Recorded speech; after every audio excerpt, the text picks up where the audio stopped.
Hello everyone, I'm Leslie Cornwell, Certified Nurse Midwife with Midwifery Business Consultation. This presentation is about understanding your state and national birth center regulations. A legal disclaimer we put at the beginning of all of our presentations. This information is for general and educational purposes only. The content is not intended to substitute for professional, clinical, or legal advice. We strive to keep our information as accurate as possible, but make no claims, guarantees, or promises of the accuracy. Regulations change. Every midwife has different scope of practice, different licensure, so you need to know your local area. These are just recommendations based on a general guideline. Course objectives. The students will be able to verbalize exactly the different types of state regulations for birth centers. They'll be able to verbalize what exactly is the American Association of Birth Centers, what exactly is the Commission for the Accreditation of Birth Centers. They'll be able to verbalize the CABC accreditation process, requirements, and what difference is state versus national licensure and certification. They'll be able to talk about the accreditation process and compare the pros and cons of having state regulations and not having state regulations for birth centers. So why is this topic important? If there's any midwife considering starting a birth center in their local town, you need to understand the different regulations, the state regulations, the national certification process, the benefits of having each, the pros and cons. You really want to understand when you're doing your business planning, what is a birth center, what are the quality measures, what are the standards of care, what are the expectations on a national and local level.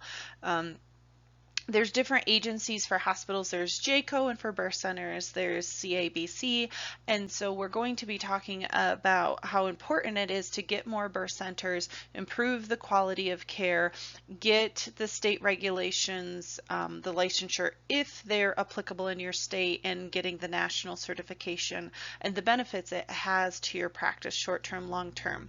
So the whole point is to support. We need more birth centers terribly, and I want to make sure that we're making as many resources and tools and templates for midwives to have successful startup birth centers. So what exactly are state regulations?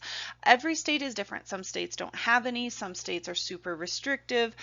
Sometimes they're part of an independent regulatory body. Sometimes they're grouped with other regulations. In every state it's interesting. Kansas, they're grouped with daycares.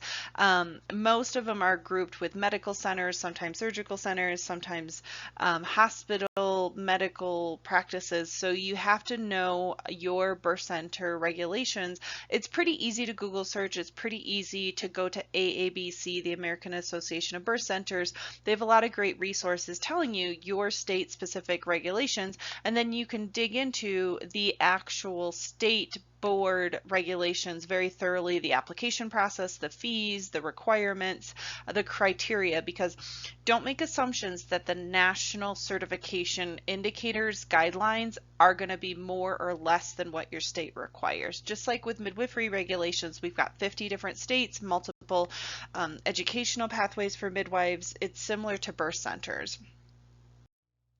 So this is from AABC, and it's the most up-to-date from 2019. So there are a few states, 2, 4, 6, 8, 9 states currently that do not have birth center regulations, and we'll talk about the pros and cons of not having birth center regulations. There's 3 states that have them under other boards and other sectors of reference points. So most of it, 80–85% of the United States has birth center regulations in some shape or form. Some are more restrictive, some are more pro-midwifery friendly. I always tell people, if you go to the AABC birth center map locator and you can see if there's more birth centers in a state, it typically is more midwifery friendly with autonomous practice, and it's better birth center regulations. If you don't see much for birth centers, it's not that there's not a need there. It tends to have restrictive regulations or no regulations that sometimes make it difficult to be the first in your state to get going. So what is exactly the American Association of Birth Centers? It was started in the 1980s. It's an excellent resource for anybody considering starting a birth center. They set the national standards of quality measures, scope, services, what is the definition, philosophy, mission of birth centers. So consumers and insurance companies and collaborating physicians and healthcare systems have a stamp of approval, a seal of this is the standard of what birth centers are. CABC, the Commission of Accrediting Birth Center, is the one that'll directly give you the national certification. But AABC is more they support each other and work closely together to give you the resources, the workshops, the tools, the templates to make a successful birth center. So CABC is more of the standards of care, the quality measures, the indicators. That you can get renewed yearly, you can choose every 3 years, you can get accredited while you're opening your birth center, you could get accredited once it's established. There's different levels of accreditation and review process. It takes on average 3 to 6 months to do the CABC accreditation. It really depends on how prepared you are.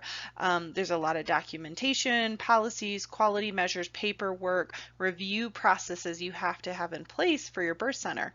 So I've helped numerous birth centers get going, get accredited, and there's very key things. There's over a 200-page document. CABC tells you very specifically what we're going to look at to see if you have them present at your birth center if you want this national certification. So it's the only current birth center accrediting body in the United States. It's an independent, not-for-profit, freestanding birth center organization that supports getting national standards, national legislature, state advocacy, helping to get recognition for freestanding birth centers across the country. So these are the two big things. If you're ever considering starting a birth center, you really want to get to know them well in the United States. You want to know the standards, the expectations, the indicators, what CABC and AABC are offering for resources and support during the process. The price ranges greatly for the accreditation process. It could be $3,000 all the way up to $25,000 depending on how long and how involved, because it's not just their accreditation process and the fees and flying them out. It's also if you're doing business consultants, if you're hiring people to make your policies, procedures for you. So the price can vary greatly for this accreditation process depending on how much you have ready and how long you want to accredit for. So the whole point of having national and state regulations is to ensure quality, is to have an accountability, a basic standard expectation. If you see a midwife, you know once they get their CPM certification, they get their CNM-CM certification, you have a basic baseline of what they've been trained, and that's similar to birth centers. With state regulation, state licensure, and with national certification, consumers and the healthcare system and legislature have a baseline understanding of the quality, the standards, the services that are being offered at that facility. It's a very comprehensive process to become accredited. A lot of people, I encourage you hire a specialist. Midwifery Business Consultation helps people with this process. There's a lot of great consultants out there, and people have went through the birth center accreditation process that you should reach out to help save you time and money, whether it's replicating their policies, protocols, resources, or being that mentorship, because there's a week of on-site multi-day visits, and they're going to review things, they're going to ask for statistics, and they're going to ask for a bunch of things that are very compliant indicator evaluations to make sure you're following the evidence, you're collaborating. Some states do require written supervisory relationships with midwives. Some birth centers, state regulations require peds, hospitals, OBs to have written collaboration transport protocols that both parties agree with. The national certification process only requires a medical director, that's a physician that can help with administration. They don't have to be the collaborating physician. So I always stress that to people, that don't get confused what the state requires versus what the national CABC accreditations require. So you need to know both really well. Some states require you to get CABC accredited on top of having the state licensure. Some states will count the CABC ABC accreditation as part of your application process to replicate and say, yep, I followed national standards, here's the application, here's the fee. Some states will make you just have the state regulations. You don't even have to have the national certification. And we'll talk about the pros and cons of having a state license versus having this national certification on top.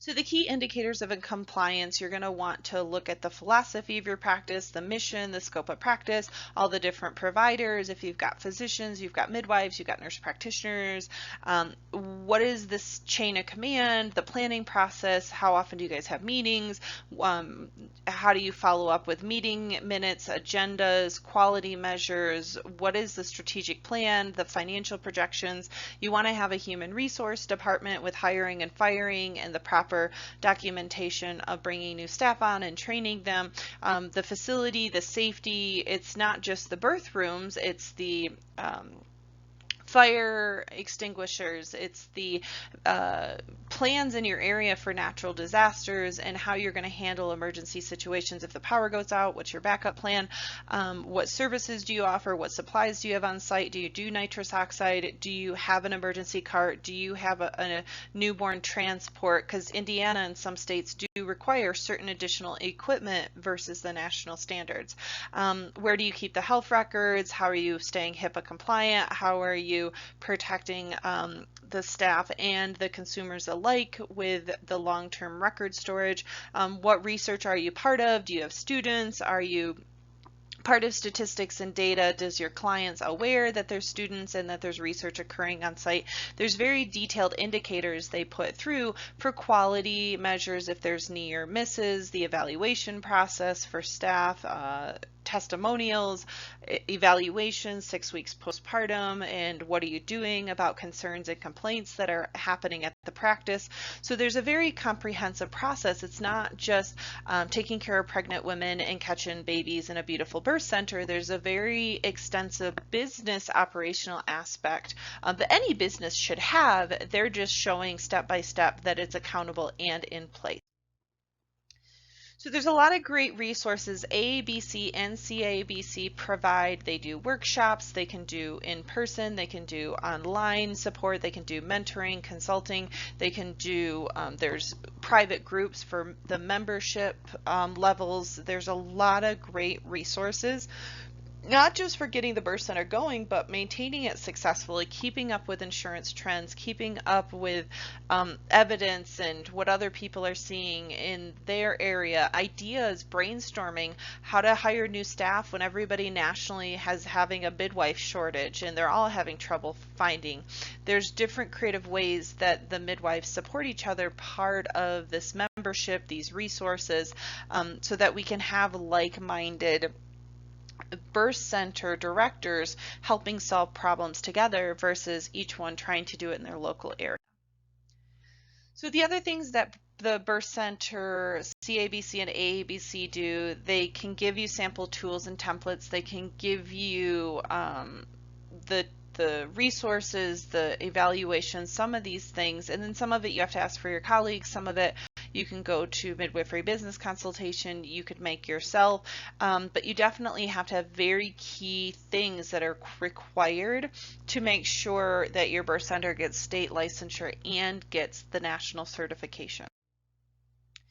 So the big perks with CABC, if you're in a state where there's no regulations, getting the national accreditation really helps you to utilize as that insurance, contracting, being professional, the stamp of approval. If birth centers are new in your area, it's hard to show what is a birth center because our culture is so conditioned that a labor and delivery unit is a birth center. And so when you're doing something new, giving them a national certification stamp of approval from CABC really gives the consumers, gives the zoning commission, the people in the community, that this meets basic national standards with the care that you're providing. So it helps with collaboration, it helps with long-term success of the practice, reducing risk, liability, lawsuits, a lot of perks to having that national certification, whether the state requires it or not. So the difference between state regulations and accreditation. State regulations, obviously, there's 50 different states. You saw from the map. There's some states that don't even have licensure. There's some states that are more restrictive than the CABC and AABC standards, and there's some that just say get the national certification, accreditation, and then just fill out this application. So every state is completely different and what they expect out of you. Some states require you to have just the state licensure, but you don't have to have the national certification accreditation seal. Some states require both. And then if there's no state licensure, it's really if you want to try to do insurance, you want to show to the consumers that you meet this national standard. Some midwives will choose not to, some won't, just based on their overhead budgets and their goals for their practice long term. So it's really interesting because state legislature, depending on who passes it, what it's linked with, some of the states require certificates of need, like in New York, and it's really hard because you're being put against a medical board that's your competitors. They don't want you to open. And so some states have very restrictive options to be able to get a birth center going there. And so as you're doing your business planning, that is your time to save your time and money to say, okay, this state, I have to have a written agreement with a hospital, a pediatrician, an OB. I need a certificate of need. The application process is way more restrictive than the state across from me. I live close to the border. Maybe you want to move. Maybe you want to do the birth center on the other side of the state lines if you live close to two. So there's pros and cons of thinking you have 50 different states you can choose from. Some are better than others, some reimbursement are better than others, but when you get state licensure, you can get facility fee reimbursement from the insurance companies. With CABC accreditation, sometimes you can use that national licensure number to negotiate with insurance companies, and sometimes they'll say, no, it's not licensed in your state, this doesn't count. So the pros and cons of state regulations, we've already hinted at them. If there's no regulations for midwives, for birth centers, anybody can call themselves a midwife, anybody can call themselves a birth center. And so it muddies the water to consumers of what is a freestanding birth center, what is a midwife, what is the philosophy of care, what are the standards, how are we holding accountable if there is a concern, a quality measure issue? What board do we go to do a complaint, to do a follow-up, to have a quality measure review process in place? So I am in support of birth center regulations if they give midwives and birth centers full autonomy of their scope and practice. If birth center regulations start costing a lot more overhead, there's extra paperwork, there's extra requirements that aren't really about safety, there's a lot of extra needs for equipment that are needed in a hospital, but now they're requiring them in the birth center that many of the midwives just can't afford, or it doesn't make the business model cost effective. If they're requiring a certificate of need and they're requiring a written collaboration to be able to open your practice, it makes a lot of barriers for midwives to be successful. There's evidence shows over and over again, these written supervisory relationships and these certificate of needs are not improving outcomes. They're just making less midwives and less birth centers available to the communities. So the CABC process, it can range between 3 to 6 months depending on where you're at. You could take a year, year and a half of planning and doing workshops depending on where you are. If you're building, you're redoing a space that you're leasing, you bought a building, you're doing construction. More the timeline with the actual build and the renovation of the birth center can fluctuate greatly, but with the CABC process of them actually coming on site, them reviewing all your documents, they do a lot of it from a distance, and it's a really neat process. You get access to an online portal, you download your things, they look through it, they ask questions. Depending on if you're new or established will make a difference of what level of paperwork, because obviously if you're a brand new practice, you're not going to have statistics, so they give you more of like a temporary new startup licensure certification, and then you have to give them in 6 months to a year some of the statistics and outcomes. You're watched a little bit closer once you are a newer practice getting going, which makes a lot of sense for support. And then if you're established, you have a history of taking care of people, already having systems in place, quality, statistics, things to show your outcomes and how the practice is going to be running. So it's more of a lot of paperwork. I definitely think you need to have somebody for 2 to 6 months that's part-time to full-time, just strictly designated to this. They're making your policies, they're making your documents, they're going through the CABC indicators step by step and making sure you have all those things available, so when they ask for it, they can check it off their list that you meet those standards. So it's a great way. They look at all your birth center clinical and administration policies. They look at your business practices. They may ask to look at your mission, your financial projections, who are the business partners, what's the chain of command, what if all of a sudden, like especially business operating agreements, if they want to know you're going to be successful and continue to care for the community for years to come, so they want to know you've got a strong business structure. They're going to review personal files to make sure that everybody has the certifications and credentials they're supposed to, the midwives, the NPs, the RNs, the physicians, the also NRP, BLS, all those key certifications that are really important to have for improved quality.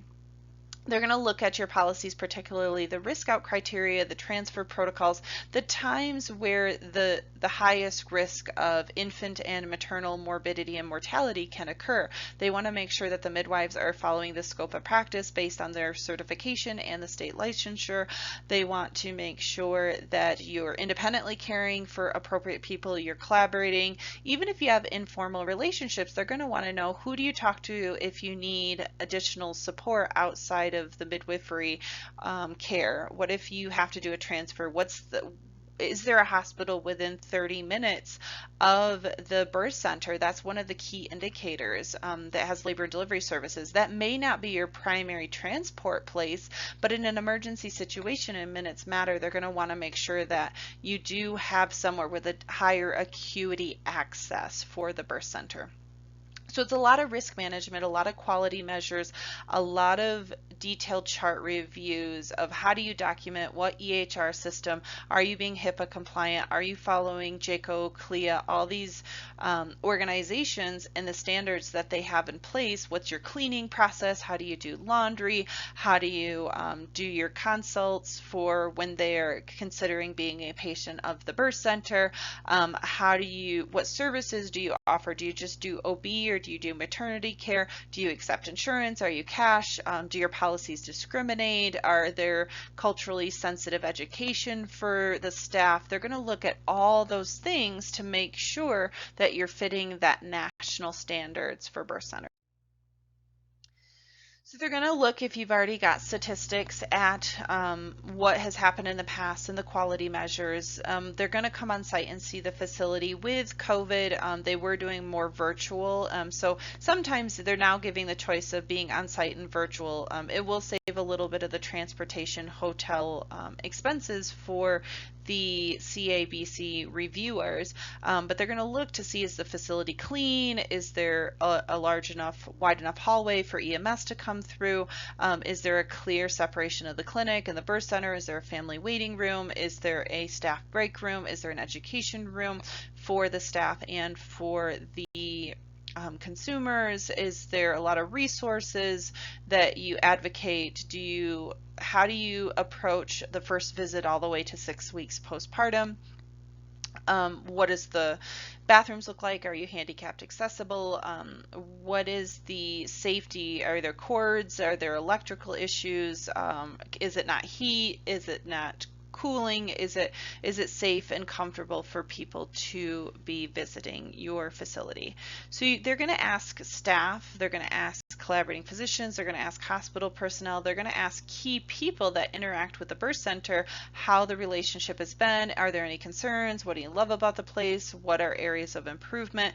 They're going to really look closely, and then the review panel will look at all the documents, will look at all the people that come on site and review everything's recommendations to make a final decision if the national accreditation through CABC will be given to that birth center.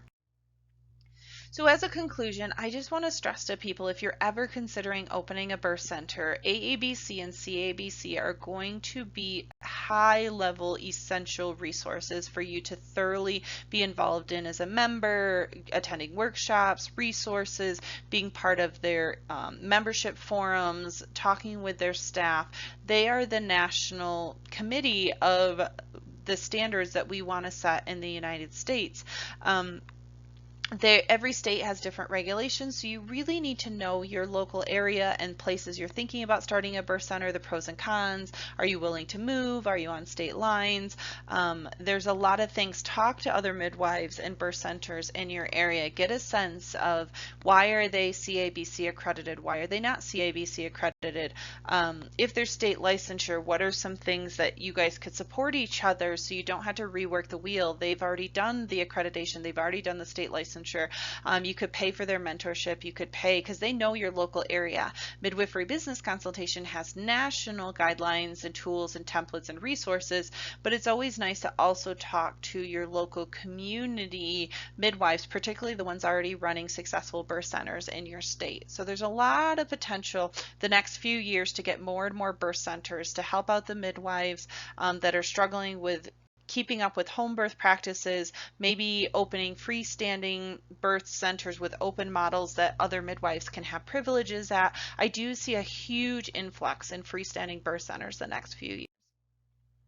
So there's a lot of things to think about with CABC, AABC. What is the definition of a freestanding birth center? There are very specific evidence-based quality standards, key indicators that CABC has put into place. Whether you want to do the accreditation process or not, depending on your state requirements, it's a good idea to know those indicators and set it up to national standards. Maybe in the first year the budgets don't fit to do the accreditation, and you're in a state where there's no birth center regulations and it doesn't make financial sense at this point. You can still set up everything. They give you those tools and templates very publicly so you can learn and grow and gradually get to a state licensure or a certification. I'm going to stress, if it's a state that requires licensure, you can't open a birth center in that state without having the licensure. If there's no birth center regulations, it's much more vague and ambiguous of the being able to have a birth center in that state.